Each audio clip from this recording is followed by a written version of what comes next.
Well, good morning, folks. Welcome to another episode of The Old Man in the Van, hosted by me, Ron Sampson. Anyway, right, what am I going to talk about today? Today, I'm talking about conspiracy theories. Now, wow, I had a bit of a shock yesterday. Now, before I get to my shock, let me tell you where I stand with conspiracy theories. I'm not conspiracy theorist, sorry.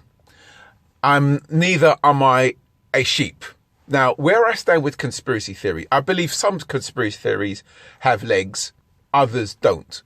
Now, if you're going to come to me with a conspiracy theory, there's certain criteria that has to be met before I take it seriously, right? Like, for example, it's no good just telling me that something is happening. You have to explain why it's happening and who stands to gain. What is the end game? So just telling me that somebody's doing something is not good enough. I need to know why they're doing it and who stands to gain. Okay?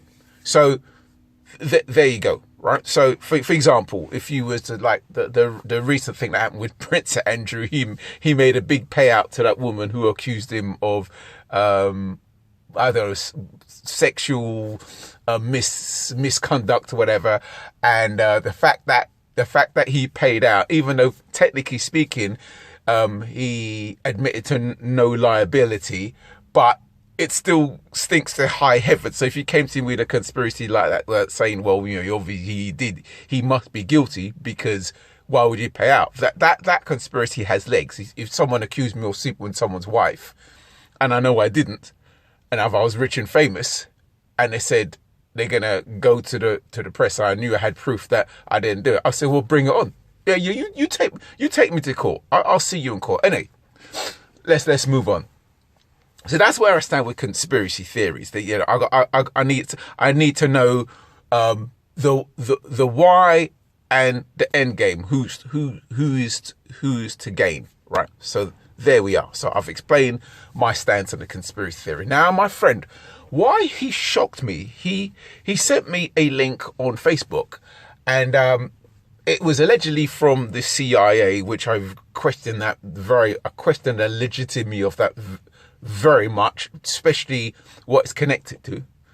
And he was pushing a narrative that some pilots in NASA or something like that, either pilots to do with NASA or pilots to do with the CIA, was inferring that we live on a flat earth. Now, I was quite shocked at him because I thought, wow, I thought you was more intelligent than that. Now, let me elaborate when I use the word intelligent. I don't mean it as derogatory as it sounds. Let me explain the background with the word intelligent, because it's not as bad as it may appear. Now, if you know anything about me and if you know anything about my channel, I've covered the flat earth thing numerous times. If you know anything about me, I study, one of my hobbies is astronomy, and I'm into cosmology and astrophysics, right? So looking at me, you would probably just think, if you saw me on the street, you'd think, yeah, here's a funky brother, and his only interest is getting down to a funky music and admiring beautiful women. But I mean, if you sat down and actually spoke to me, you realise there's a whole lot more to me than that. Whole hell of a lot more to me than that. Anyway, so the thing with this flat earth con, and I say that with no apology, it relies heavily on the lack of knowledge that the average person has when it comes to astronomy, astrophysics, and cosmology. It relies heavily on that, and it gets away with it. And so when I use the word more intelligent, I don't mean it. I think that the average person who lacks knowledge, it's kind of not their fault, and I shall explain why I don't really have a problem with them. So I have a problem with the con artist. I have a problem with the flat earth con artist who's probably making money putting up events and getting people to pay money to come to their events. I have a problem with them, right? They're con artists. But the average person who's suckered in, I don't really have a problem with them. I feel sorry for them of their lack of knowledge. But let me elaborate. Let me just elaborate further. Right, and you will see what I'm talking about when I use the word intelligent.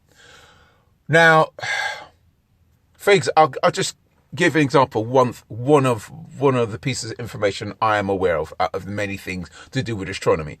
Now in February, just before sunrise, the brightest light you will see in the sky would be Venus. I know this. I've seen it with my own telescope. I study the planets and the movements and the star constellations. I know that's Venus first thing in the morning before the sun comes up. Now, how does that knowledge benefit me or my life? Zero. It has zero benefit to my life. It has zero effect on my life. I could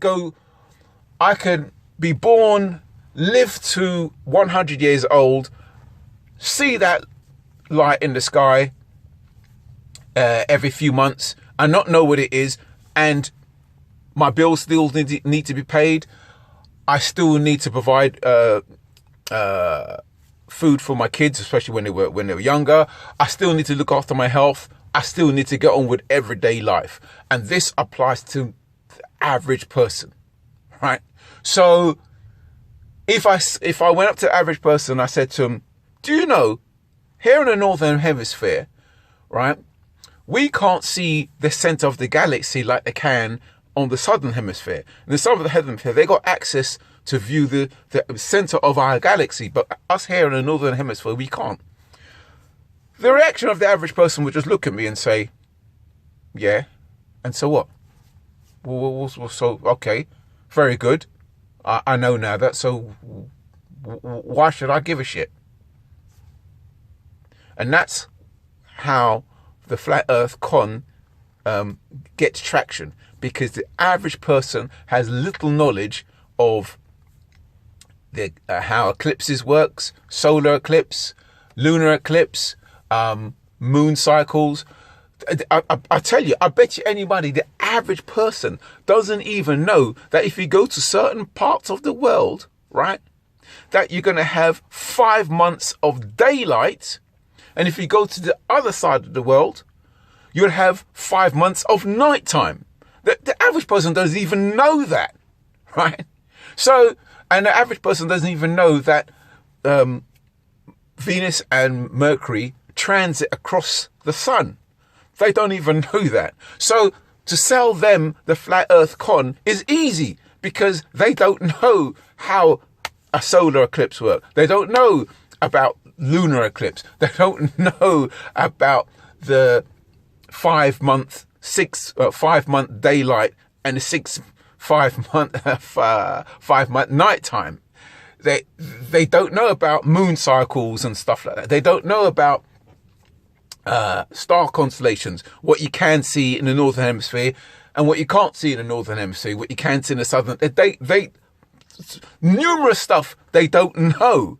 So the flat earth con could easily get away, because it's heavily reliant on science illiteracy. It absolutely relies on people who's got a lack of knowledge. Now, again, if these people were to know what I know about astronomy, cosmology, and astrophysics, it has zero effect on their lives. Do they need to know this? No, not really. What effect would it have on their life? None whatsoever. So,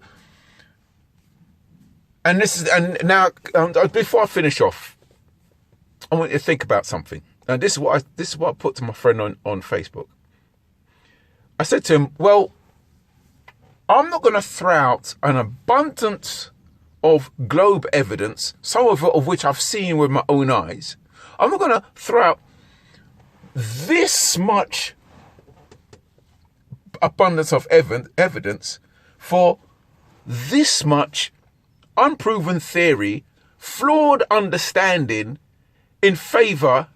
I'm not going to throw out all of this in favor for this, which is flawed and unproven, right? This has given us the world we live in, mainstream science. The fact that you're looking at me right now, mainstream science has given us this. Flat Earth and all its cronies has given us nothing. And I'm expected to favour what they've got to say over mainstream science. Get the F out of here. Get the F out of here. And secondly, what I say to him? I said, think about it. If the globe is supposed to be a lie, i.e. conspiracy theories, what's the end game? Who stands to win? Remember what I said at the beginning? You can't just tell me something's happening. You've got to tell me why it's happening and who gains. So if the globe theory is supposed to be a conspiratorial lie, why is someone lying about that? And two, what is to be gained? In the same way with the moon landing. Think about it, right? Option A, man landed on the moon. Option B, man didn't land on the moon. Be it option A, be it option B. What effing difference does it make to your life whether a man landed on the moon or not? Makes zero difference. It makes zero difference. So you gotta think now. Now you have to explain what would be the advantage of spending all that money, using all that time, going through all that effort to produce something that has zero effect on the average person's life. Zero effect. I mean, would you do that? Let's say, for example, the next person that walks on the face of the moon is a British person. And let's go further. Let's say it's a black British person. How does it affect me? Only thing I could say, I'd have a very short-lived racial pride. But if I was to hold hands with an Indian or Pakistani woman and walk through Southall in West London holding her hands, right, the day after a black British man walked on the moon, do you think that somehow that that brother walking on the moon is gonna give me favour in the eyes of the Asian men in Southall in West London? Do you really think they say, bro,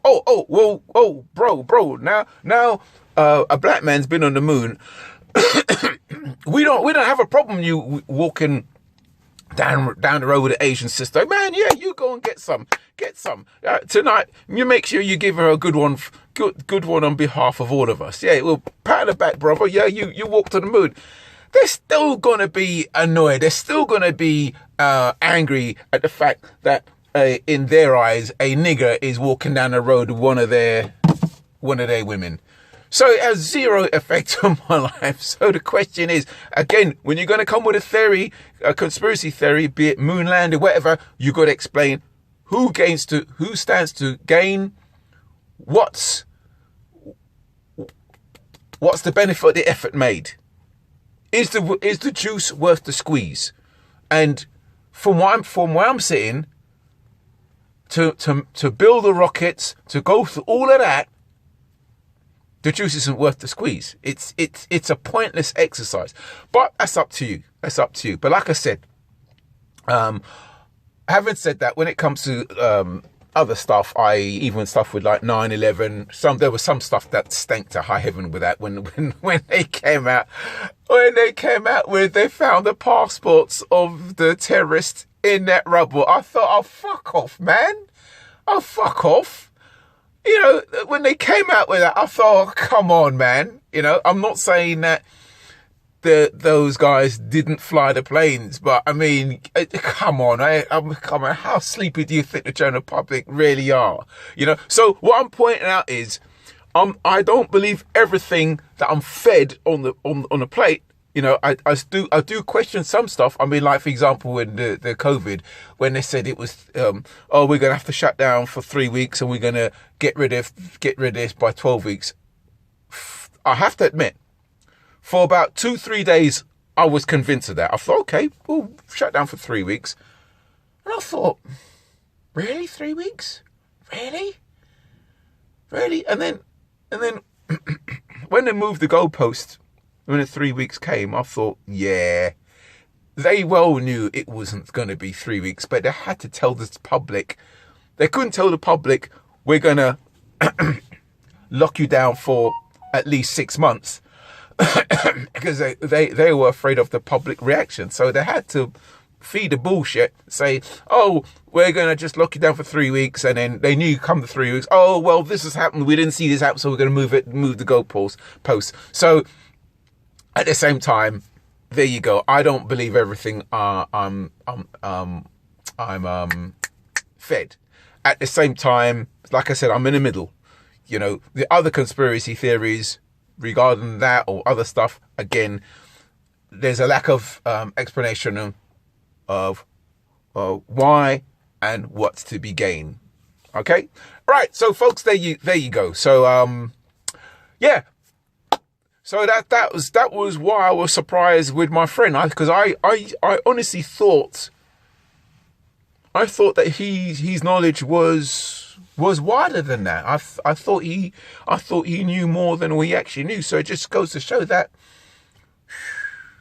assumption is a mother of all f-ups. I just thought that he was more knowledgeable on just the whole astronomy and stuff like that.